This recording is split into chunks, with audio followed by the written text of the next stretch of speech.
Oh God. Okay, well, let's just do it. Hi guys, welcome back to my channel. Callie here. If it's your first time here, then hello, welcome. How are you? How are you doing? Today, what I wanted to talk about is being married young, being married at 18. As a lot of you know, me and my husband got married when we were 18 years old. Because it's not the norm, it's not a thing that a lot of people do, we have gotten a lot of questions about it, obviously a lot of backlash from people, but I wanted to kind of talk to you guys about my personal experience, or I guess our experience being married young, what I've learned. And I wanted to just talk about maybe like 5 of the hardest parts and 5 of the best parts, because as y'all know, it's not all rainbows and butterflies all the time, and anyone who tells you otherwise, you should honestly not listen to them. It has now been 6 years later. Me and my husband are still very happily married, so I do know a thing or two about what I am talking about. Just start with what are all of you guys are probably thinking. Why did you get married so young? 18? Oh my gosh, yes. So at first, you know, me and my husband, we have known each other since like 3rd grade. We went to separate schools, but that was back in the day when AIM was a thing, and we'd always chat online, and we'd be on the landline and like stay up late and fall asleep on the phone together. And we were always just like friends, and he always asked me to hang out, you know. I always knew deep down that he was the one I wanted to be with. I just had a feeling. It literally is when you know, you know. And I didn't want to ruin that by dating too early, so that's honestly why I always said no, because I feel like I knew. Finally, when we were like 18, he asked me to hang out, and I was like, sure. And I was like, wow, I really do love this guy. I pretty much didn't go home after we started hanging out. I moved in that first week, and then he proposed to me a week later at the zoo. And that was that. Yes, we dated for 1 week. And some people are like, oh my God, but how do you know? We have known each other for so long, and I didn't feel like we needed to date anymore. So after he proposed, after that first week, we got married about 5 months later. I think it was 4 or 5 months later. So we planned everything very, very quickly, but I do not regret it at all one bit.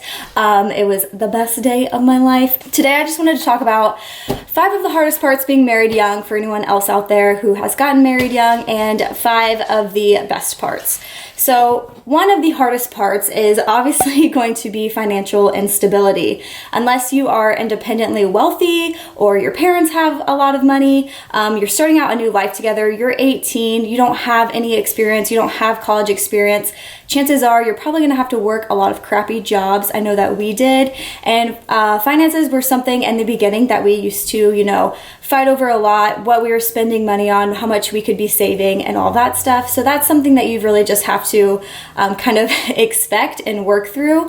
Obviously, it does get better once, you know, if you go to school or you get that work experience, your situation hopefully will improve and you can eventually start making more. But do expect for the first few years, you probably will have trouble with finances. The second hardest thing, and you wouldn't think this is a big deal, but it actually is not having married friends. Yes, so you're 18, it's not really the norm, so you're probably not gonna have very many married friends. I remember my friends, I had a lot of guy friends, and I thought we were just friends, but when we got married, they pretty much dropped me like flies. So if that doesn't tell you what their intentions were, then I don't know what will. You know, a lot of my other girlfriends even kind of stopped being friends because it was that time when they started being freshmen in college, and when you're married, you're not really out partying a whole lot because alcohol and staying out late and all of that distance can create issues. If you're in a relationship, married or not, it just can create issues. So I mean, we do that stuff kind of occasionally, but not all the time. A lot of people that age didn't have the same interests as me. Like, I would be fine having a glass of wine, and well, it's not legal then, but still, I would be fine like cooking together, or like having a glass of wine, or playing a board game, or even going out. Still, when you're married, it's different. It's different. That's all I'm gonna say. And don't be surprised if some of your friends drop you and stop being friends with you. At least that's what happened to me, and it really kind of sucks. Yeah, that's just, I think, for a healthy marriage, that's really not the kind of culture and environment that you need to be in constantly with, you know, booze and partying and alcohol and fighting. So Yes, I think it's just like differences. The third hardest thing about being married that I had to learn was that people change. When you marry someone, you don't marry just who they are in that moment. You're marrying who they are in that moment and who they are going to become. Because as life goes on, as you go through new experiences, as you learn new things, people change, people go through phases. I know for me personally, I went through a whole year where I was like vegan, or like I didn't wear makeup, or you know what I mean? And that wasn't the same person I was when we first got married. I'm almost a completely different person than I was when we first got married, but my husband is too. And I think the important part there is growing and changing together and not growing apart. But that being said, there will be times that you feel like you're not on the same playing field, or one's doing better than the other, or you are growing apart. You have to try to grow back together to, you know, support one another, and obviously not be jealous, because this is a partnership and you guys are supposed to grow and thrive together. So all of that wealth and everything should be shared. I know that people change and that's okay, and don't have resentment or bitterness if someone has changed, because that it's a part of life. People, they're going to change. They're not going to be the same person, and you can't expect them to be. So just realize that you're gonna change, your husband or wife or whoever is gonna change, and people just change. The fourth hardest thing to learn, and this is definitely something that was taught to me through movies and through social media and through just unrealistic love standards, I guess, and that is what I like to call the Cinderella syndrome. And the Cinderella syndrome is basically this idea that you're the center of the universe and he should always only be thinking about you and always be like complimenting you and always be bringing home flowers and be doing all that he can to please you.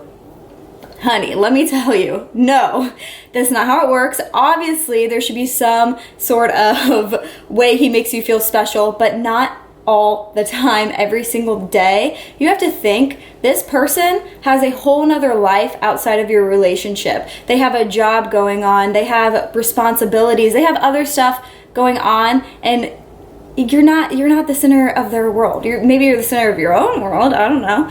But just realize that it's not all about you all the time. That was a big learning thing for me at first, because I had all of these expectations, like he should be doing this and this and this and this and this, and he's not doing any of this.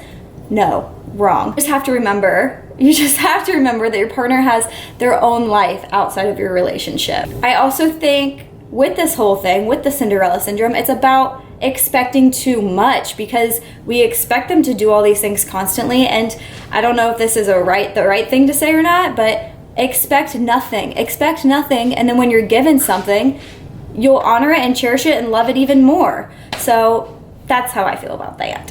So some of the best things that I have learned from being married young, and trust me, there are plenty of them. The first one I would have to say is that you mature and grow up faster than your friends. Now this could be a good thing or it could be a bad thing, but all of a sudden you go from an 18-year-old with no responsibilities to someone who has bills and apartment payments and other financial responsibilities, all of that overnight. So for us personally, it forced us to grow up. It forced me to be more responsible and accountable of the things that I personally do. Life isn't a competition, it isn't a rush, but to me, I feel that being married did help us accomplish things faster, because there's both of us working towards one common goal together. We were the first ones, I know, out of my friends to buy, a new car or multiple new cars. We're the first ones to get a house. We're the first ones to whatever. But I feel like we wouldn't be doing these things and we wouldn't be as successful if we weren't together. We have each other to build each other up, and I think that is just awesome. It really taught us how to have control over our money better, and to how to be more financially stable, and how to invest our money and what we want to spend it on. And I think it really did help us just grow. And if we weren't together, I don't think we would be where we're at now. I think that we have lifted each other up and supported each other so much, and that it has helped our future together. So that is probably the biggest thing. The second thing, which everyone says, obviously, is that you get to grow up with your best friend. You get to experience life together. You get to travel together. You get to go through all of the bad times and the good times together. And let me tell you, life is so much sweeter when you have someone there to share it with. That also means that your relationship will become stronger. You can have someone on your bad days to vent to, which I think is really important. You don't have to hold it all in, and you don't have to call your mom, which I mean, you still can, I still do, but you have that person to talk to all the time. The third thing, which is that three? That's three, yeah. That just felt weird. The third thing, which is one of my favorites, is that it's really unconventional. So there's no pressure. There's not a lot of people getting married at 18, so there's really not a lot of pressure. I find from a lot of my friends' lives, they think they need to go to school, get a degree, then find a man, then get a house, then have a baby, then do all these things and find themselves. Finding yourself is like a huge thing right now, and people think that they have to find themselves before they can get married, before they have a partner or a baby or whatever. And yo, if you want to do that, that's great, but life doesn't work like that. Sometimes you have to be with someone to find out who you are. Sometimes that person can show you who you are. And I think it's important that people know you can grow together. You do not have to be alone to grow. And I think that's honestly a load of BS that people say, but whatever. You don't have to have your whole life in order. I don't really think anyone does, and I don't think you should be waiting forever for that moment, because you could be waiting forever for that moment. Another really awesome thing, which is number 4, is that you get to go through many milestones in life together, and maybe people later in life don't get to experience that together. So we got to graduate high school together, get our first apartment together. I graduated college together. He got his first big boy job like when we were together. We got our first 2 dogs together. So many milestones that we got to go through together that maybe people who are later in life getting married, you don't get to experience that with them. So it really does build a foundation of history and trust and all those things that I think are really important. And this is the best thing I have learned, and one of the biggest things I think to making a marriage work, and it has to come from 2 parties, and that is learning to compromise. You have to compromise. You are in a relationship. It is about both of you. It is not just about you anymore, so you cannot be selfish anymore. That is one of the biggest things I had to learn. I was the baby growing up. It's not all about you. Okay, honey. Being married has definitely opened my eyes, and I've become a less selfish, less self-centered person. I've learned to make compromises about some of life's biggest decisions because you have to. Another thing I'm just gonna throw in there that is a great thing about getting married young is that you don't have any baggage. There's no baggage because it's your first adult relationship and you're doing it together. So neither of you have any of that baggage. If anything, you're each other's baggage, and you can use that baggage to complete the life adventure together. I don't know where I was going with that, but that's all I got. Those are definitely the hardest parts and the best parts, things that I've learned throughout the years. And I know a lot of you guys have asked me what it's like being married young, being married at 18 versus being married now. And it's the best. I wouldn't trade it for anything in the world. I love my husband, as cheesy as it sounds, more and more every day. He is so sweet. He is so kind and caring, and I love him. I know he loves me too, so that's all I have to say about that. Yeah, so that is it for this video. Don't forget to like, comment, subscribe, all that stuff down below. Make sure to give it a thumbs up. And yeah, that's all I got for you guys. So I will see you next time. Hopefully you guys enjoyed this, and let me know down below if you want any more marriage advice or anything else you have questions on. So yeah, bye guys.